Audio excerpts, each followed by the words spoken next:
ये, और समय मैंने ऊपर लिख दिया है। इसका लिखेंगे जन्म स्थान, क्या लिखेंगे, इसका जन्म स्थान, जन्म स्थान इसका लिखेंगे पेरिस, और इसका जन्मदाता लिखेंगे, जन्मदाता लिखेंगे क्लोद मोने, क्लोद मोने, ठीक है। और नामकरण लिखेंगे, याद रखिएगा इसका जो नामकरण करने वाले का नाम है लुई ली राय। इसका नामकरण किसने किया है, नामकरण किया है लुई ली राय, लुई लुई ली राय, ठीक है। तो इसका अब इतना पहले आप लिख लें, है ना, इतना लिख लें। मैंने क्या कहा है, नामकरण किसने किया है, इसके जन्मदाता कौन है, इसका जन्म स्थान कौन है, इसको पहले अच्छी तरह से नोट कर लें, ठीक है।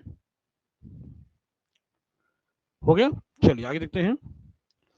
1870 से 1886 में पेरिस में एक नई कला शैली का, एक नई कला शैली का जन्म हुआ, जन्म हुआ जिसे प्रभाववाद, जिसे प्रभाववाद कहते हैं, जिसे प्रभाववाद कहते हैं, ठीक है। इसके जनक, इसके जनक क्लोद मोने थे, इतना लिखेंगे आप, मोने थे, क्लोद मोने थे, ठीक है। मैंने क्या कहा है कि इसका जन्म जो है कौन थे, क्लोद मोने थे, याद रखिएगा, अच्छी तरह देख लें, ठीक है, मोने थे। अब इस शैली को नेत्र शैली भी कहा जाता है, आप नोट करेंगे इसको, आप क्या कहते हैं, इस शैली को, यानी इस शैली को, इस शैली को नेत्र शैली भी कहते हैं, याद रखिएगा। इस शैली को नेत्र शैली, या इसको कह सकते हैं ऑप्टिकल मिक्सचर, या इसको कह सकते हैं ऑप्टिकल, ऑप्टिकल मिक्सचर, क्या बोलेंगे, मिक्सचर शैली, ऑप्टिकल मिक्सचर, मिक्सचर शैली।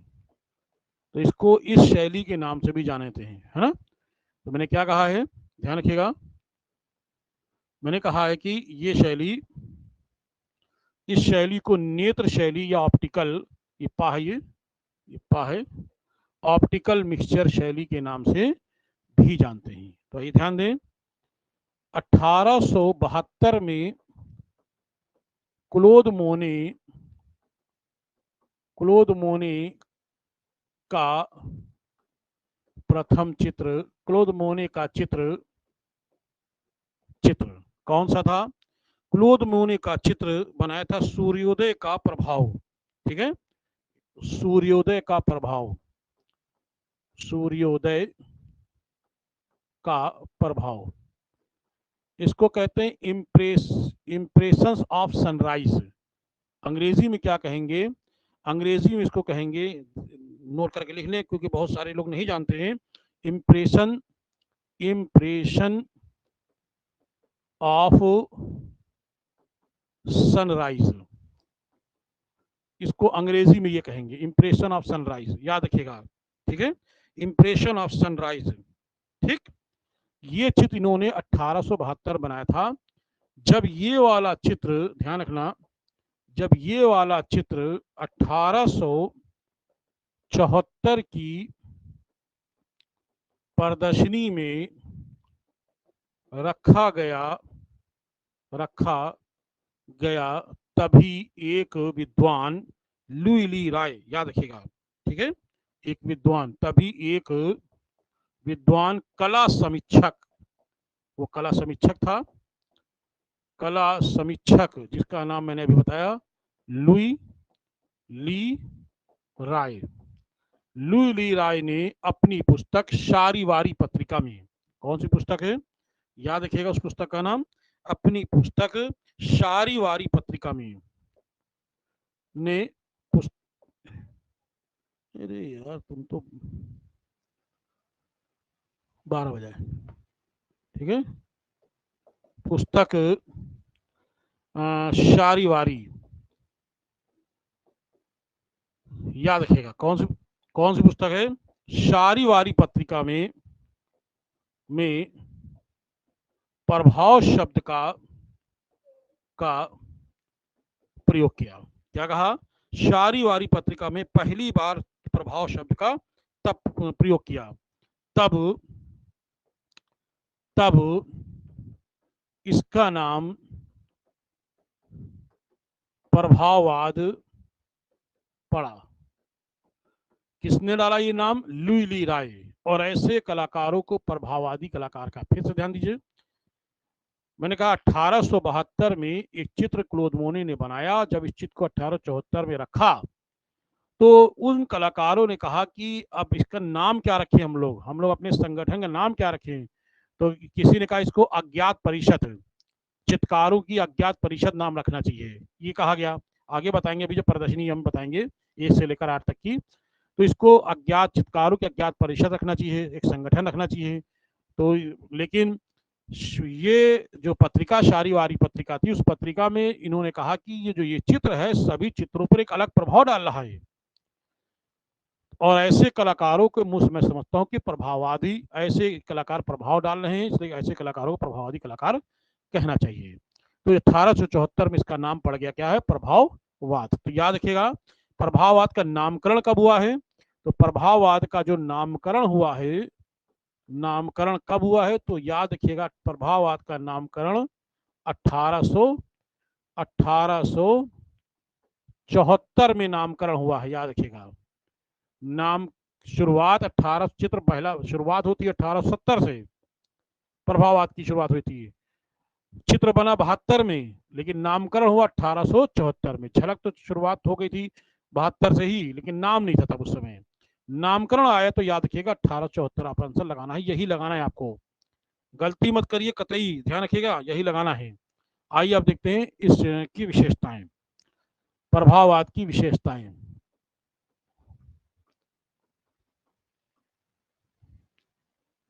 नंबर 1,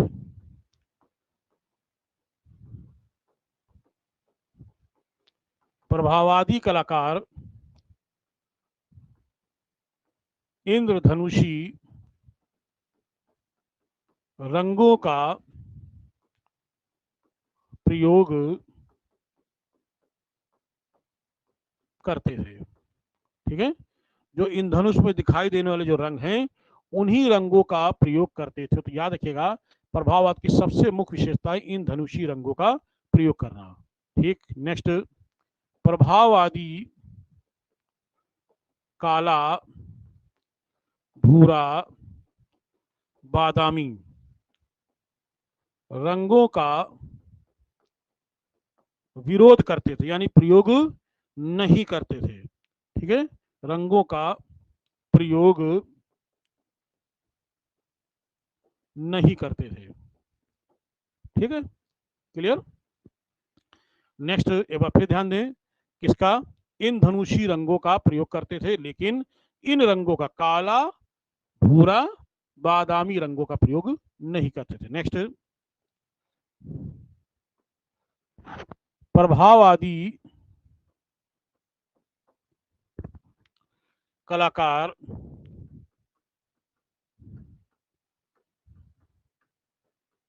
नैसर्गिक चित्र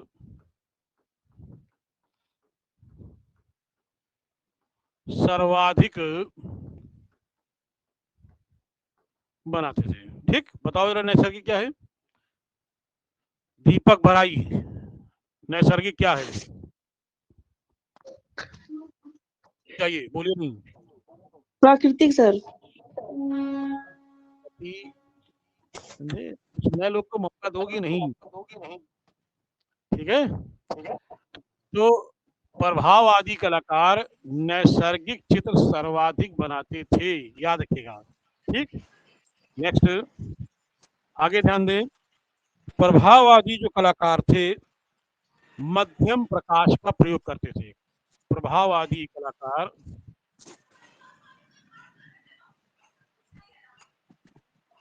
मध्यम प्रकाश का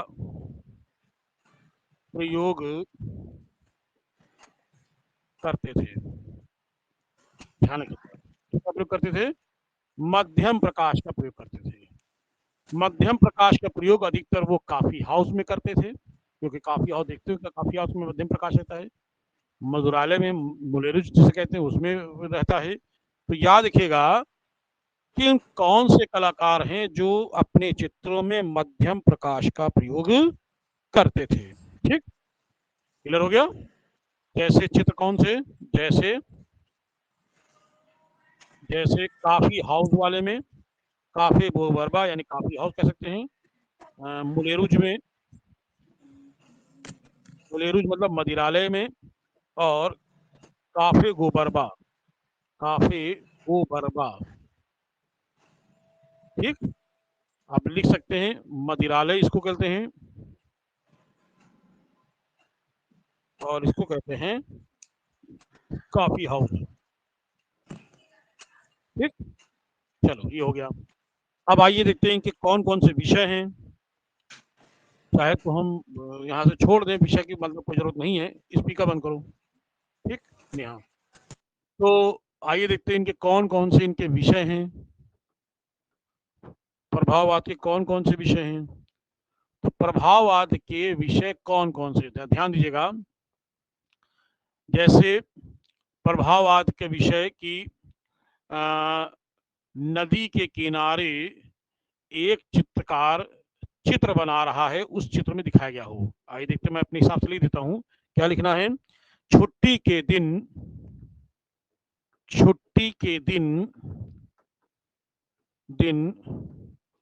नदी के किनारे ठीक है, मनोरंजन करते हुए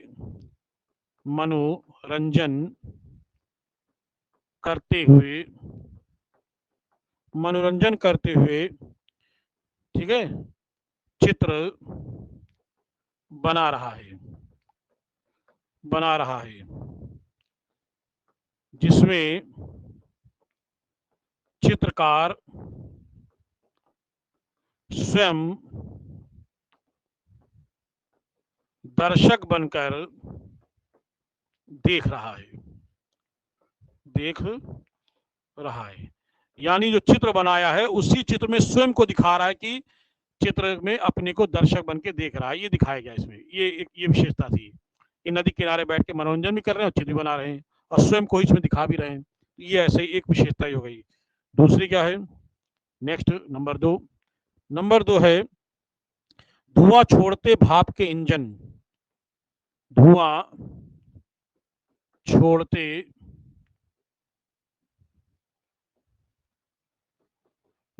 छोड़ते भाप के इंजन।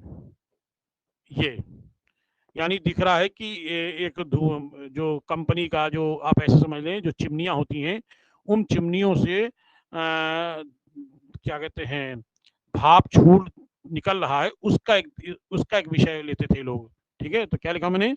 धुआं छोड़ते भाप के इंजन को दिखाया गया है। नेक्स्ट, इसी तरीके से और क्या है? वृक्षों के मध्य झांकता हुआ जली दृश्य। वृक्षों के मध्य झांकता हुआ जली दृश्य। अब जैसे आप कहीं खड़े हैं तो दूर से देखा कि कुछ पेड़ इधर लगे हैं, कुछ पेड़ इधर, बीच से रास्ता है, तो दूर दिखाई दे रहा है कि वहां एक तालाब है, वहां हमको जली दृश्य दिखाई दे रहा है। तो ऐसे दृश्य दिखाते थे अपने चित्रों में। मतलब एक पेड़ इधर, कुछ पेड़ इधर है, कुछ पेड़ इधर है, और बीच से रास्ता है, तो रास्ते में अगर हम दूर से देख रहे हैं तो दिखा रहे हैं कि एक तालाब है, वहां से पानी दिखाई दे रहा है। तो ये जली दृश्य। तो क्या हो गया? वृक्षों के मध्य झांकता हुआ जली दृश्य। ये सब कॉन्सेप्ट है ऐसे क्वेश्चन पूछते कॉन्सेप्ट में कि किसका कॉन्सेप्ट है ये, ठीक है।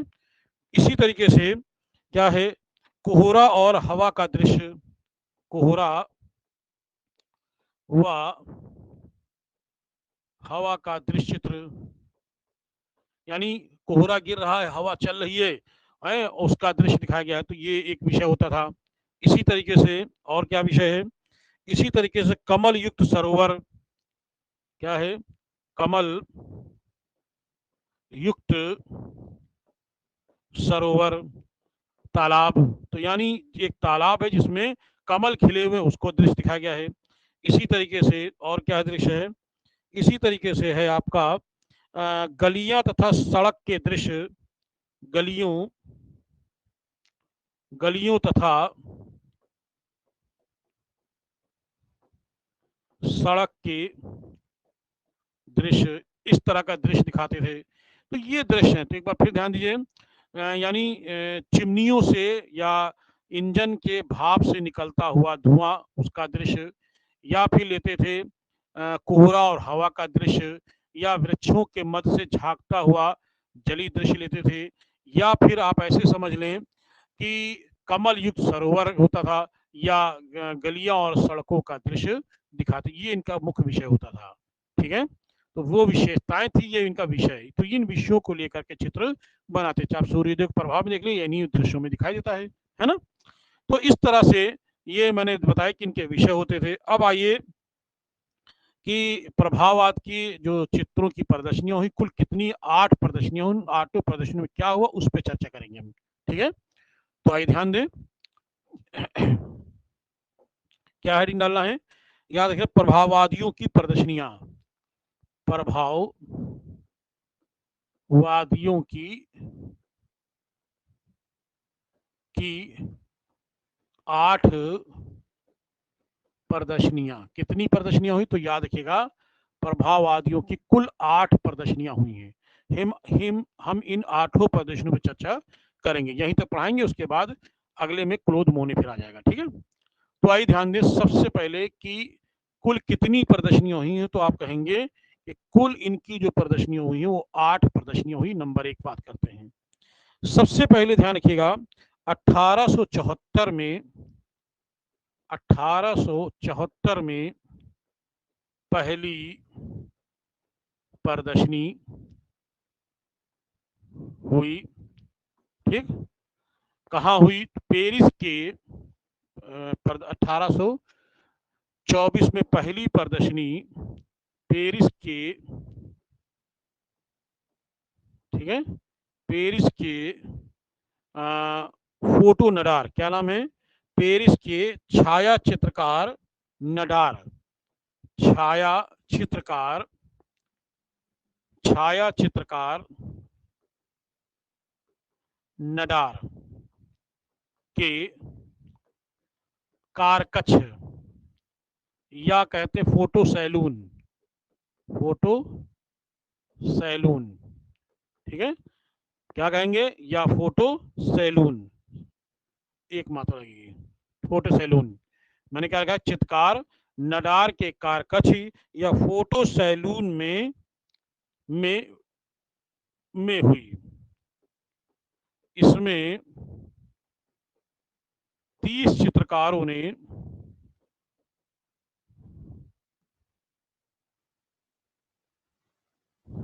30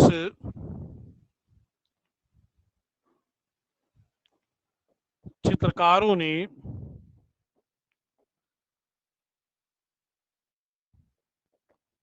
रखे थे, ठीक। कितने चित्रकार नडार के कारकक्ष फोटो सैलून में चित्रों की प्रदर्शनी हुई, जिसमें 165 चित्र रखे गए थे, ठीक है। रेनवार की देखरेख में ये प्रदर्शनी हुई थी, किसके देखरेख में, इसी में लिखेंगे आप, रेनवार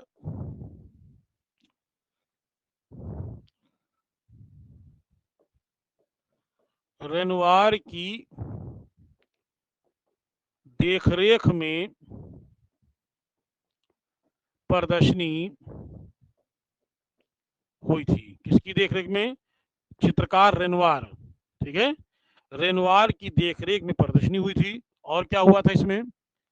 और रेनवार की देखरेख में प्रदर्शनी हुई थी। प्रदर्शनी का नाम अज्ञात चित्रकारों की परिषद।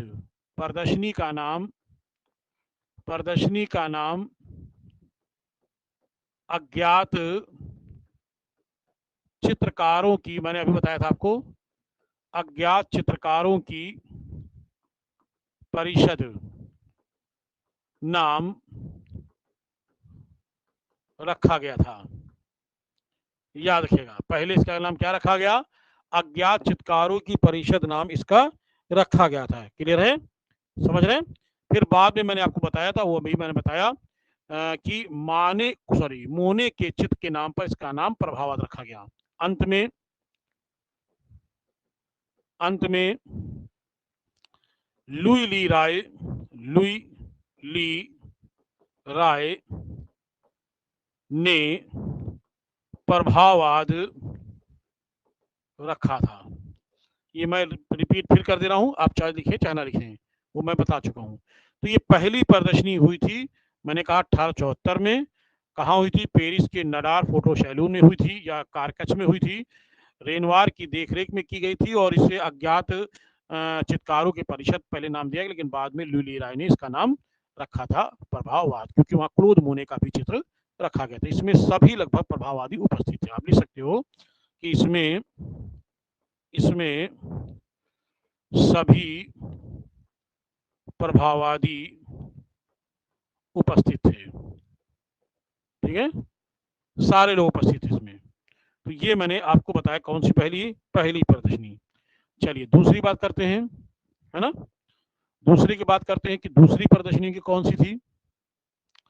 दूसरी प्रदर्शनी हुई थी 1876 में, यानी कब हुई थी? 2 साल बाद। ठीक है, दूसरी प्रदर्शनी 1876 में कहा हुई थी? तो कहेंगे पेरिस के ध्रुवा रूवेल, पेरिस के ध्रुवा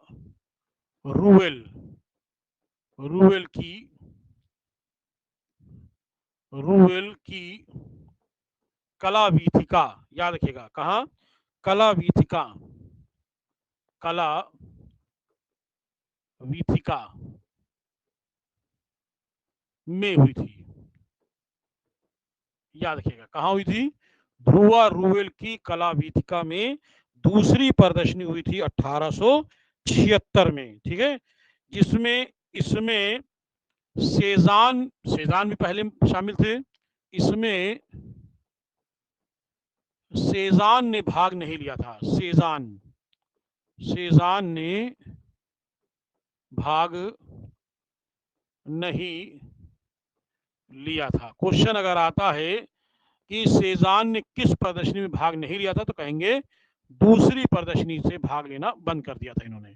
तो दूसरी प्रदर्शनी जो हुई थी 1800, मैंने अभी आपको बताया 1876 में। तीसरी की बात करते हैं, तीसरी प्रदर्शनी कहाँ हुई है? तीसरी प्रदर्शनी 1877 में हुई है। ये भी आपकी जो है कहाँ हुई है? पेरिस में। 1877 में ये पेरिस में हुई है। पेरिस में हुई थी, जो सबसे सफल प्रदर्शनी थी, जो सबसे सफल प्रदर्शनी थी, क्योंकि इसमें दर्शकों ने टिकट लेकर के देखा था। इसमें दर्शकों ने टिकट लेकर देखा था, और क्योंकि एक विदेशी महिला आई हुई थी। अब आप समझिए मेरी बात को, एक विदेशी महिला आई थी शामिल होने। वो देगा की शिष्या थी। देगा शिष्या का नाम था मेरी कसाट। याद रखिए, मैं दे रहा हूं 1877 में पेरिस में हुई जो सबसे सफल प्रदर्शनी थी। इसमें देगा की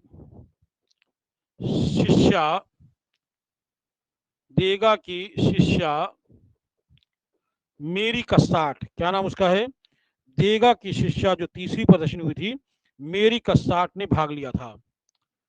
देगा की शिष्या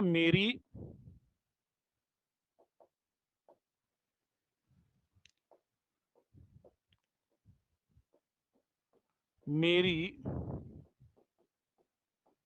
के 60, ठीक। गोरी मैम थी, ये अमेरिकन थी, ने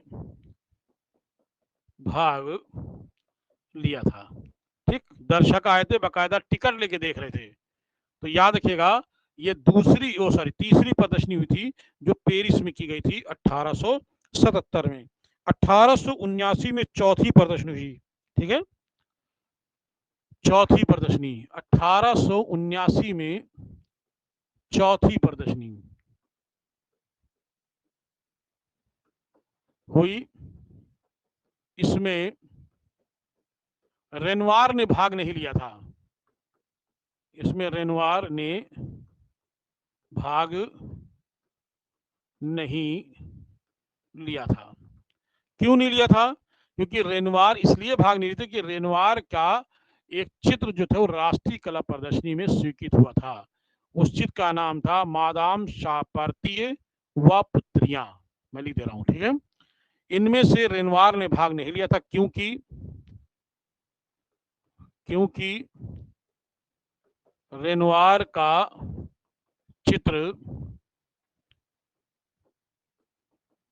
चित्र मादाम शापार्तीय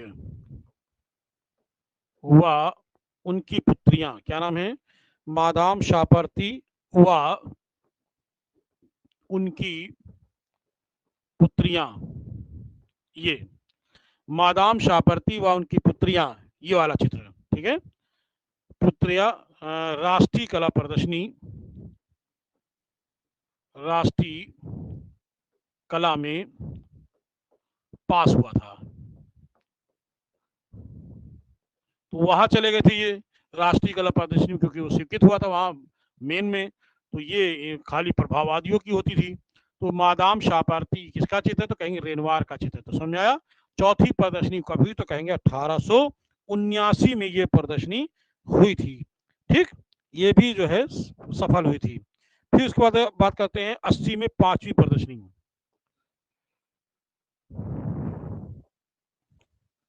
1880 में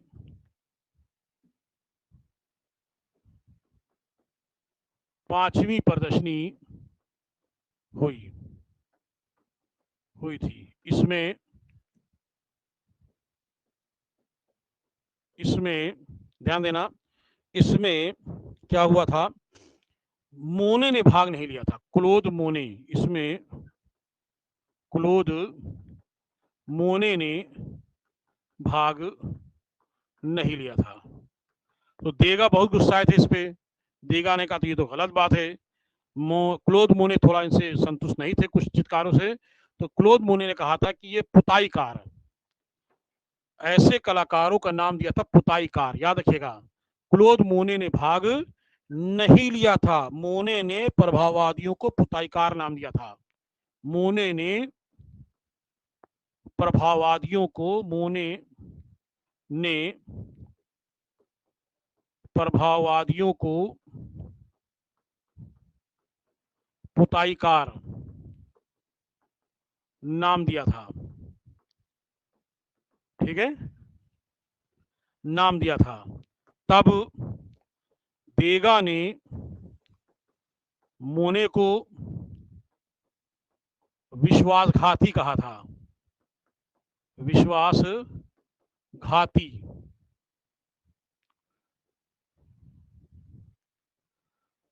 विश्वासघाती कहा था,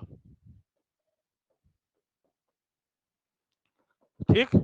क्या कहा है? मोने ने भाग इसमें नहीं लिया था। मोने ने प्रभाववादियों को पुताईकार नाम दिया। तो देगा ने भी इस पर जवाब दिया कि देगा ने मोने को विश्वासघाती कहा कि ये विश्वासघाती व्यक्ति है, ठीक। खैर, तो ये हो गया 1880 की। ये कौन सी प्रदर्शनी थी? पांचवी। छठी प्रदर्शनी की बात करते हैं। 1881 में छठी प्रदर्शनी हुई थी, ठीक। 1881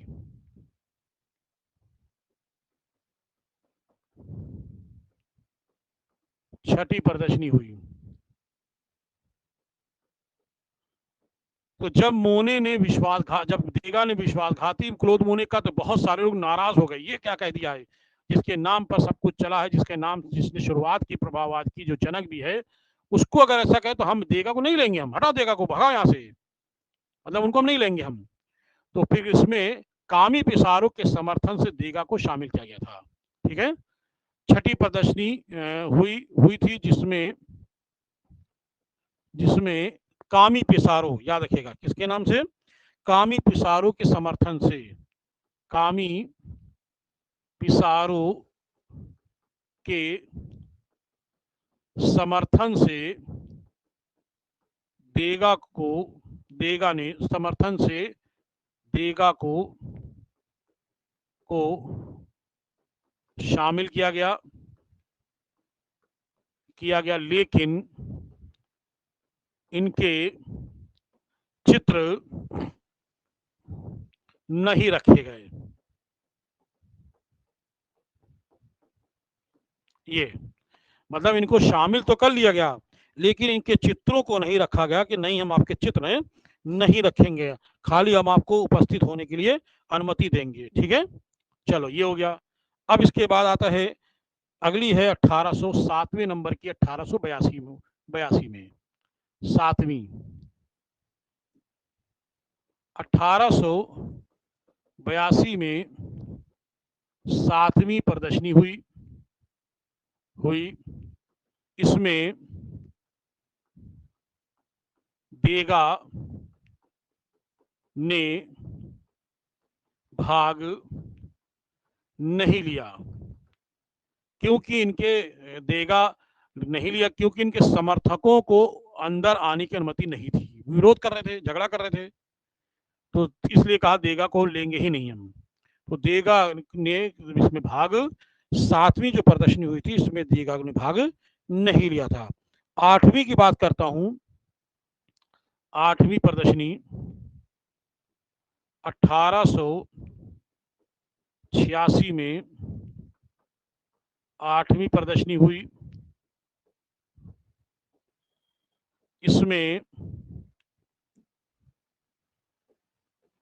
इसमें ध्यान रखिएगा किसके, पिसारों के सहयोग से, कामी पिसारों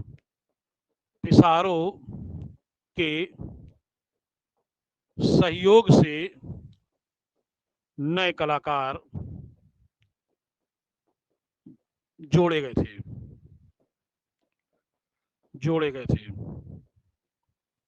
ठीक है, तो ये 8वीं प्रदर्शनी हुई थी। अब क्वेश्चन अगर आता है कि 8वीं प्रदर्शनी में भाग लेने वाला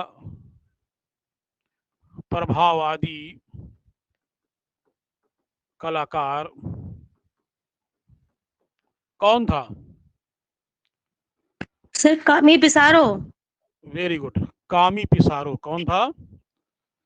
कामी पिसारो।